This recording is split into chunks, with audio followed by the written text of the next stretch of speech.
வணக்கம் நண்பர் அன்பி, எல்லாரும் எப்படி இருக்கீங்க? சந்திரா வினுத்தன் ஸ்டோரியோட அடுத்த எபிசோட் தான் இன்னைக்கு நம்ம பார்க்க போறோம். இந்த ஸ்டோரி முழுக்க முழுக்க என்னோட கற்பனையில நாரேட் பண்ணுது. இந்த ஸ்டோரி எல்லாரும் ஒரு கற்பனை கதையை மட்டும் பாருங்க. இப்போ வாங்க நம்ம வீடியோக்குள்ள போலாம். ஓப்பனிங் சீன்ல லாஸ்ட் எபிசோட்ல முடிச்ச அந்த சீன் தான் போகுது. பிருந்தாவனத்தை சேர்ந்த மக்களை யாரோ முகமுடியாத சில படை வீரர்கள் பயங்கரமான முறையில கொலை பண்ணிருப்பாங்க.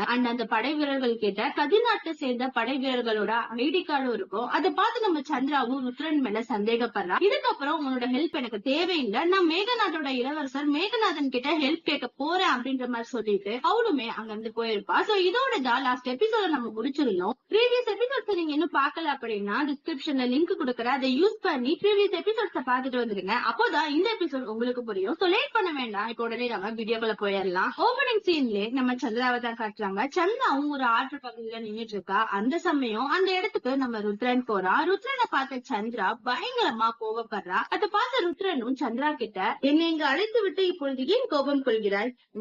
நான் ஒன்றும் கோபம் கொள்ளவில்லை, சாதாரணமாகத்தான் பார்த்தேன். அது தங்களுக்கு கோபமாக தெரிந்திருக்கலாம். அப்படியா? மிக்க நல்லது, குறைந்தபட்சம் இதையாவது ஒப்புக்கொண்டாயே இப்படித்தான் என்று. அதுவரை ஆனந்தம்.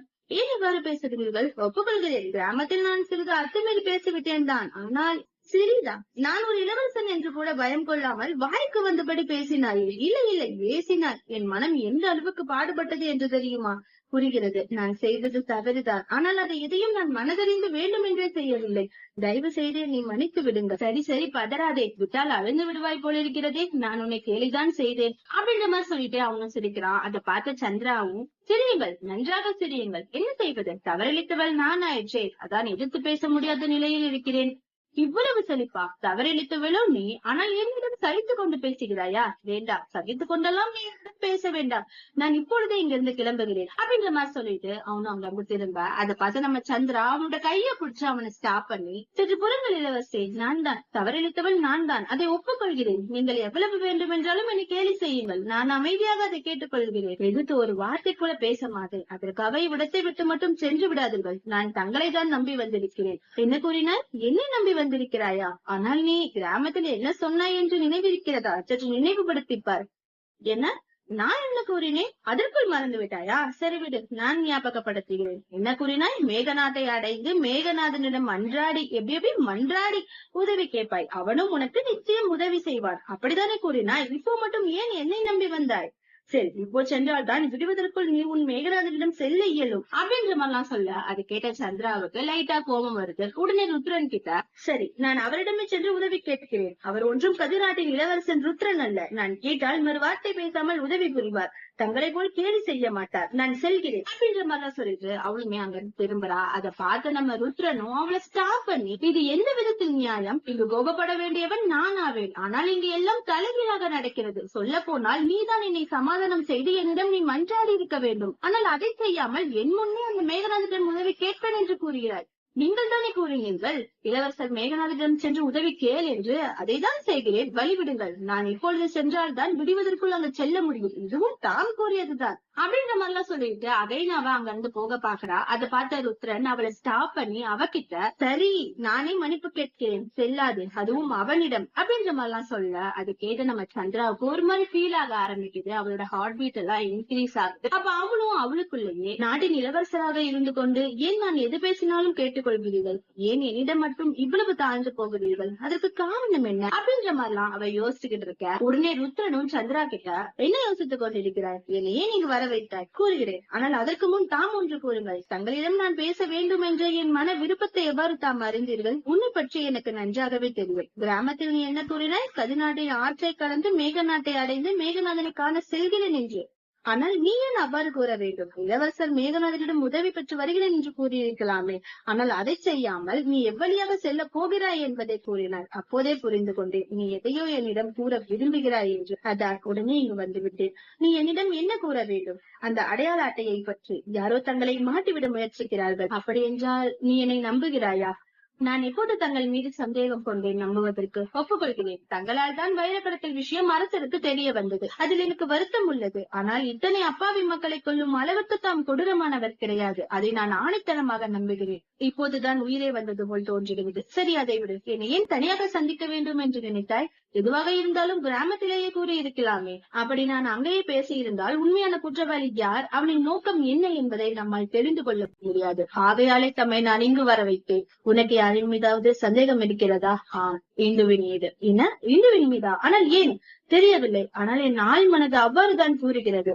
இல்லை சந்திரா, நீ நினைப்பது தவறு. இந்து ஒன்றும் அந்த அளவுக்கு மோசமானவள் கிடையாது. நான் ஒப்புக்கொள்கிறேன். உண்மை அறியாமல் அவள் மருத்துவரை கொன்றால்தான். ஆனால் அது அவள் என் தந்தையின் மீது வைத்த அன்பால் நடந்தது. ஆனால் அதற்காக அவள் சாமானிய மக்களின் இறப்புக்கு காரணமாக மாட்டார். புரிகிறது. ஆனால் அதை ஏற்க மனம் மறுக்கிறது.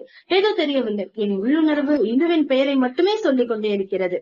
அதற்கு என்ன காரணம் என்றுதான் விளங்கவில்லை. உன் உள்ளுணர்வை நான் உதாசீனம் செய்ய மாட்டேன். ஆகையால் அவளிடமிருந்தே விசாரணையை தொடங்குகிறேன். இப்போ வா, நாம் நம் கிராமத்திற்கு செல்வோம் அப்படின்ற மாதிரி சொல்லிட்டு 2 பேருமே பிருந்தாவனத்துக்கு போயிடுறாங்க. அப்படியே கட் பண்ண இந்த பக்கம் அரண்மனையை காட்டுறாங்க. பிருந்தாவனத்துல ஏற்பட்ட அந்த படுகொலைய பத்தி மகாராஜா கதிரவனுக்கு தெரிய வந்திருக்கு. ரொம்பவே ஷாக் ஆயிடுறாரு. உடனே அமைச்சரை கூப்பிட்டு அவர்கிட்ட, என்னதான் நடக்கிறது நம் நாட்டில்? சாமானிய மக்களுக்கு முன் வாளை உயர்த்தியவன் யார்? இந்த கொடிய செயலுக்கு காரணம் யார்? அச்சம்பவம் நடக்கும் பொழுது ருத்ரன் எங்கு இருந்தான்? காங்கையன் என்ன செய்து கொண்டிருந்தான்? படைகள் எங்கு போனது? வைரக்கடத்தல் விஷயமாக ஏதேனும் தடயம் அல்லது குற்றவாளிகளின் நடமாட்டம் காட்டிய நிலையில் இருக்கிறதா என்று பார்க்க சென்றிருந்தனர்.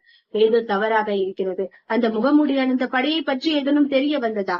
இல்லை. ஆனால் வந்த முகமூடி அணிந்த படைகளிடம் நம் நாட்டின் படை வீரர்களின் அடையாள அட்டை இருந்தது. இல்லை, அப்படி நடக்க வாய்ப்புகளே இல்லை. நம் படை சாமானிய மக்களுக்கு முன் வாளை உயர்த்தாது.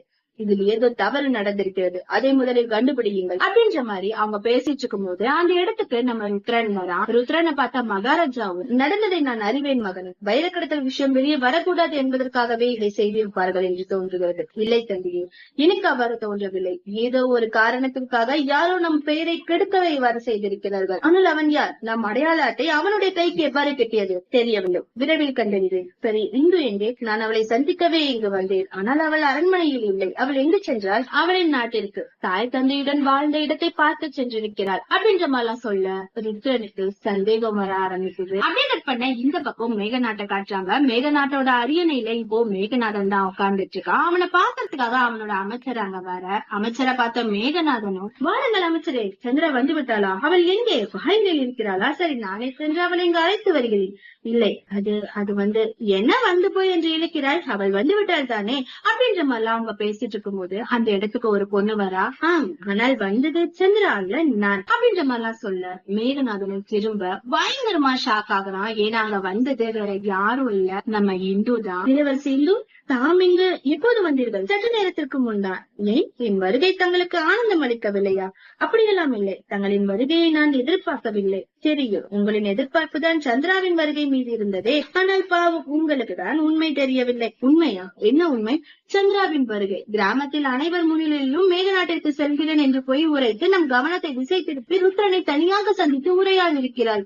என்ன, அப்படி என்றால் அவள் இங்கு வரவில்லையா? ஆம், இருவரின் உரையாடலும் முடிந்த பின் இருவரும் ஒன்றாக அங்கிருந்து பிருந்தாவனத்திற்கு சென்றனர்.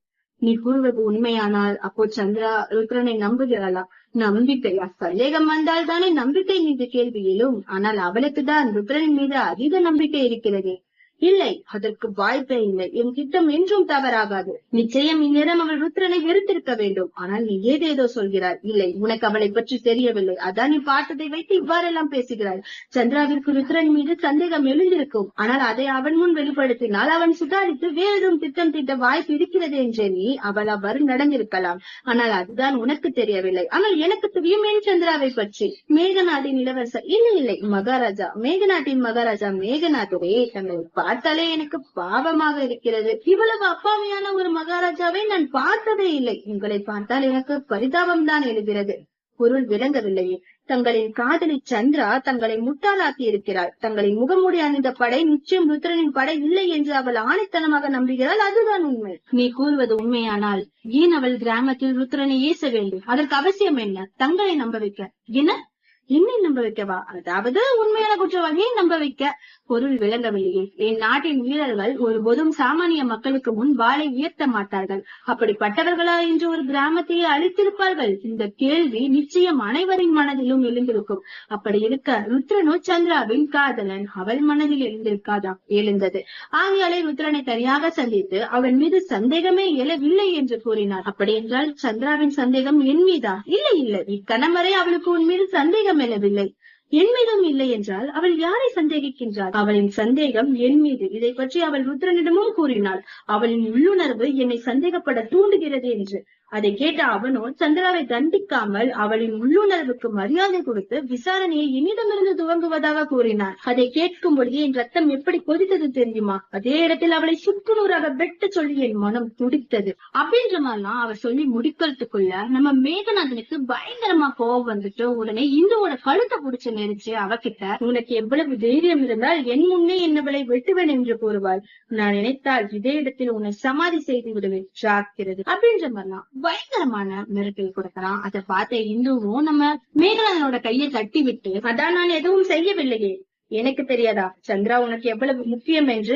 என் ஆதங்கத்தை தான் நான் கூறினேன், அவ்வளவுதான். தேவையில்லாத விஷயத்தை பேசி நேரத்தை கடத்த வேண்டாம். பிருந்தாவனத்தில் நடந்த படுகொலைக்கு காரணம் நாம் இருவர்தான் என்ற உண்மை வெளிவரத்திற்குள் அடுத்த திட்டத்தை அரங்கேற்றுவோம். அதில் எந்த தவறும் நடந்து விடக்கூடாது, புரிகிறதா அப்படின்ற மாதிரிலாம் சொல்லிட்டு அவனுமே அங்க இருந்து போயதா. சோ இதோட தான் இந்த எபிசோட நான் பினிஷ் பண்றேன். நெக்ஸ்ட் எபிசோட்ல இன்னும் என்னென்ன விறுவிறுப்பான விஷயங்கள் நடக்கும் அப்படிங்கறத நம்ம பொறுத்திருந்து பார்க்கலாம். உங்களுக்கு இந்த வீடியோ பிடிச்சா லைக் பண்ணுங்க, ரொம்ப பிடிச்சா ஷேர் பண்ணுங்க, ரொம்ப பிடிச்சா சப்ஸ்கிரைப் பண்ணி பக்கத்துல இருக்க பெல் ஐக்கனை கிளிக் பண்ண மறந்துடாதீங்க. தேங்க்யூ.